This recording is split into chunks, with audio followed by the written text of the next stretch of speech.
गर्भोपनिषद 108 उपनिषदों में से एक है। इसके रचयिता पिप्पलाद महर्षि हैं।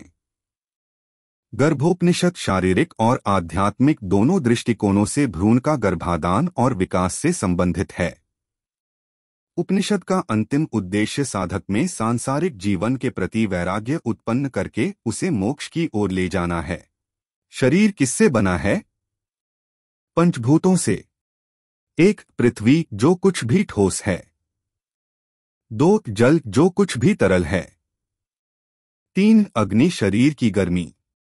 4 वायु शरीर की और उसके भीतर की सभी हलचलें। 5 आकाश वह स्थान जिसमें शरीर स्थित है और शरीर के अंदर की गुहाएं और नलियां। पंचभूतों की भूमिकाएं क्या हैं? 1 पृथ्वी वस्तुओं के लिए आधार बनना। 2 जल जोड़ना, जैसे सूखी मिट्टी के कण जब पानी में मिल जाते हैं तो आपस में चिपक जाते हैं। 3 अग्नि वस्तुओं को दृश्यमान बनाता है। 4 वायु गति का कारण बनता है। 5 आकाश स्थान देता है। 5 ज्ञानेंद्रिय। 1 आंखें देखने के लिए। 2 कान सुनने के लिए। 3 जीभ स्वाद जानने के लिए। 4 नाक सूंघने के लिए। 5 त्वचा स्पर्श महसूस करने के लिए। 5 कर्मेंद्रिय। मुंह बोलने के लिए। हाथ पकड़ने और उठाने के लिए। पैर चलने के लिए। गुदा मलत्याग के लिए। जननांग आनंद के लिए। 4 आंतरिक अंग अंतःकरण। बुद्धि समझने और निर्धारित करने के लिए। मन सोचने और कल्पना करने के लिए। चित्त स्मरण के लिए। अहंकार मैं और मेरा ऐसी धारणा रखने के लिए। 6 रस। मीठा, खट्टा, नमकीन, कड़वा, तीखा, कसैला। ये केवल स्वाद नहीं हैं। शरीर की कार्यप्रणाली इन्हीं पर निर्भर करती है। उदाहरण के लिए शरीर में अधिक मिठास से मधुमेह होता है। बहुत अधिक तीखापन छालों का कारण बन सकता है। शरीर का पीएच मान 7.35 7.45 के बीच होना चाहिए, जो काफी हद तक आंवला रस पर निर्भर करता है। इसी के कारण शरीर को षडाश्रय 6 पर आश्रित कहा गया है। शरीर की अवस्था के 6 परिवर्तन: कोख में आविर्भाव, जन्म, वृद्धि, परिपक्व हो जाना, क्षय, मरण। शरीर के 6 चक्र: मूलाधार, स्वाधिष्ठान, मणिपुर, अनाहत, विशुद्धि, आज्ञा। वे शरीर के भीतर प्राण की गतिविधियों के केंद्र हैं। ध्वनि के 7 प्रकार: षडज, वृषभ, गांधार, मध्यम, पंचम, थैवत, निषाद, राग और भक्ति जैसे गुण इन ध्वनियों के साथ मिल जाते हैं और बोली जाने वाली ध्वनि भाषण बन जाती है। कुछ शब्द प्रिय होते हैं, कुछ अप्रिय। धातुओं के अलग अलग रंग: 1 सफेद रस, 2 लाल खून, 3 कृष्ण मांस, 4 धूम्र वसा, 5 डॉट पीला हड्डी, 6 भूरा मज्जा, 7 पीला सा सफेद वीर्य। धातु कैसे बनते हैं?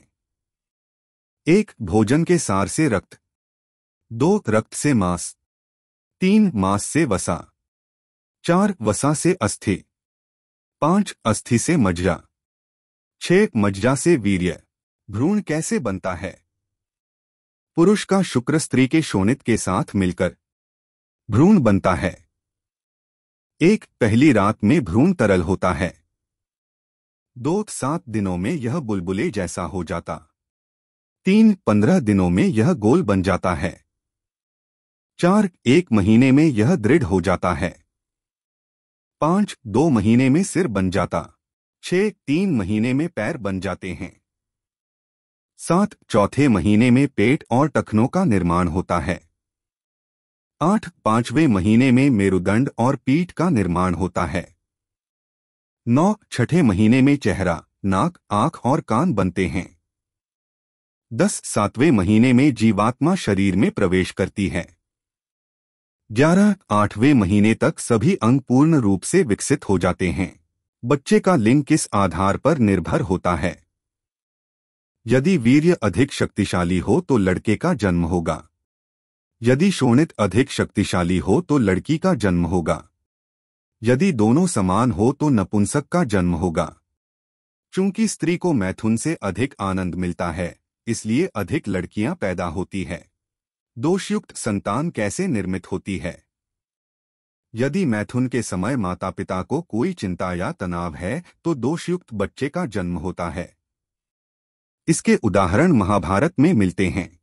व्यास जी के साथ मैथुन के समय अंबिका ने डर के मारे अपनी आंखें बंद कर ली थी। उसका पुत्र धृतराष्ट्र अंधा पैदा हुआ।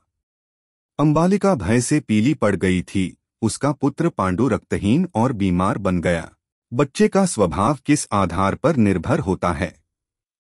यदि मैथुन सुखद और आनंदमय है तो बच्चे को पिता के सभी अच्छे गुण मिल जाएंगे।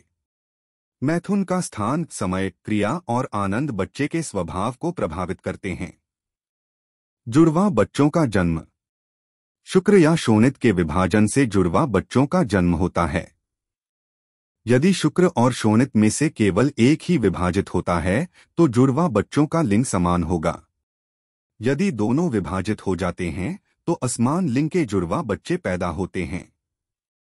यदि शुक्र या शोणित 2 से अधिक में विभाजित हो जाते हैं तो उसके अनुसार अधिक संख्या में बच्चों का जन्म होगा। 9वें महीने में क्या होता है? पंचतत्वों से बना शरीर पूर्ण रूप से विकसित होता है। संवेदी अंग तैयार हो जाते हैं। इस अवस्था में भ्रूण में गहरी बुद्धि होती है। वह अनादि और अनंत ओंकार का स्मरण करता है। शरीर में 8 प्रकृतियां सक्रिय हो जाती हैं। वे हैं मूल प्रकृति, महत, अहंकार और पंचभूत। शरीर में 16 विकार सक्रिय हो जाते हैं। वे हैं 5 ज्ञानेंद्रियां, 5 कर्मेंद्रियां, 5 प्राण और अंतःकरण। मां के रक्त के माध्यम से गर्भनाल द्वारा प्राण पूरी तरह से भ्रूण में प्रवेश कर जाता है। तब वह पिछले जन्मों को याद करता है, किए गए और अपूर्ण रह गए कार्यों को। वह किए गए सही और गलत के बीच विवेचन करता है। तब भ्रूण सोचता है, मैंने हजारों कोख देखे हैं। मैंने हजारों स्तनों का पान किया है। मैंने हजारों अलग अलग खाद्य पदार्थों का स्वाद चखा है। मैंने दुनिया भर के स्थानों पर जन्म लिया है। मैं दुनिया भर में कई जगहों पर मर चुका हूं। मैं 84 लाख विभिन्न योनियों में जन्म लेता रहा हूं। मैं पुनर्जन्म के इस शाश्वत चक्र में फंसा हूं। जन्म मरण होते ही रहते हैं। कोख के भीतर दुख है। हर जन्म भी भ्रम और दुहक से भरा है। बाल्यावस्था में दूसरों पर निर्भरता, अज्ञान, दुहक, हितकारी काम न करना और हानिकारक काम करना ये सब होता है। वयस्कता के दौरान विषय सुखों से लगाव होता है और 3 प्रकार के कष्ट होते हैं, बाहरी वस्तुओं और प्राणियों के कारण, आत्म प्रवृत्त और अलौकिक शक्तियों के कारण। वृद्धावस्था में अधूरी इच्छाएं, मृत्यु का भय, चिंता, स्वतंत्रता का अभाव और क्रोध होता है। जन्म के समय क्या होता है? इस अवस्था में भ्रूण कोख के मुख में आता है। वह बाहर आना चाहता है। वहां उसे बहुत कष्ट होता है जब उसे कोख के गले से निकलना पड़ता है। उसे प्रसूति वायु पीड़ा देती है। जैसे ही बच्चा बाहर आता है वह वैष्णवी वायु के संपर्क में आता है। वैष्णवी वायु पिछले जन्मों की सभी यादों को मिटा देता है। वह अपनी दूरदर्शिता खो देता है। वह सच को देखने की क्षमता खो देता है। जैसे ही वह पृथ्वी के संपर्क में आता है बच्चा रोने के लिए तैयार हो जाता है। पहले रोने के आंसू बाकी यादों को धो देते हैं। सही और गलत में भेद करने की उसकी क्षमता समाप्त हो जाती है। शरीर में त्रिदोष। शरीर में वात, पित्त और कफ संतुलित अवस्था में होना चाहिए, अन्यथा वे रोग उत्पन्न करते हैं। शरीर में अग्नि। पित्त शरीर की अग्नि है। पित्त सही मात्रा में होने पर ही कोई सही ढंग से सोच पाएगा। पित्त अधिक होने पर मानसिक बीमारियां होती है। शरीर को शरीर क्यों कहा जाता है? क्योंकि उसमें 3 अग्नि जलती रहती है। शरीर में अग्नि 3 प्रकार की होती है। ज्ञानाग्नि मन और बुद्धि की प्रक्रियाओं के लिए जिम्मेदार। ऊर्जा। दर्शनाग्नि ऊर्जा जो संवेदी अंगों के माध्यम से जानकारी प्राप्त करती है। कोष्ठाग्नि ऊर्जा जो भोजन को पचाती है। शरीर में नित्य याग। शरीर की तुलना यागवेदी से की जा सकती है। यागवेदी में 3 होम कुंड हैं, गार्हपत्य, आहवनीय और दक्षिणाग्नि। इनमें गार्हपत्य उदर है, आहवनीय मुख है और दक्षिणाग्नि हृदय है। पुरुष जीवित प्राणी स्वयं यजमान है। उसकी पत्नी बुद्धि है। संतोष वह व्रत है जिसका वह पालन करता है। इंद्रियां और मन पात्र हैं। शरीर में विद्यमान देव पुरोहित हैं। ब्रह्मा मन है। यजमान जहां भी जाता है देव उसके साथ रहते हैं। इच्छाएं अग्नि में चढ़ाए गए घी हैं। लोभ क्रोध आदि यज्ञ के पशु हैं। यज्ञ की अवधि व्यक्ति का जीवन काल है। हृदय का नाद साम है। परा पश्यंती और मध्यमा ऋचा हैं। वैखरी यजुस है। इस यज्ञ की परिणति मृत्यु है। यह यज्ञ हर एक जीव के अंदर चलता रहता है। देव उन्हें आशीर्वाद देते हैं। मानव शरीर की रचना। खोपड़ी 4 हड्डियों से बनी होती है। प्रत्येक पंक्ति में 16 दांत होते हैं। 107 मर्म हैं। 72 नाड़ियां हैं। उनमें से 3 सबसे महत्वपूर्ण हैं, इड़ा, पिंगला और सुषुम्ना। भोजन रस, मूत्र और मल में परिवर्तित हो जाता है। वीर्य और शोणित का निर्माण भोजन से होता है। रक्त परिसंचरण सहित शरीर के अंदर सभी गतिविधियां वात वायु की सहायता से होती हैं। प्रारंभ में भ्रूण का प्राण आज्ञा चक्र पर होता है। जब वह प्रसव के लिए तैयार हो जाता है तब यह अनाहत चक्र में उतरकर स्थिर हो जाता है। 4.5 करोड़ बाल है। दिल का वजन 8 पल होता है। जीभ का वजन 12 पल होता है। शरीर में पित्त का वजन 1 प्रस्थ होता है। कफ का वजन 1 आढ़क होता है। मज्जा का वजन 2 प्रस्थ होता है। वीर्य का वजन 1 कुडव होता है। यह है पिप्पलाद द्वारा दिया गया मोक्ष शास्त्र। यह सब जानकर वैराग्य उत्पन्न करके मोक्ष की प्राप्ति के लिए प्रयास करना चाहिए।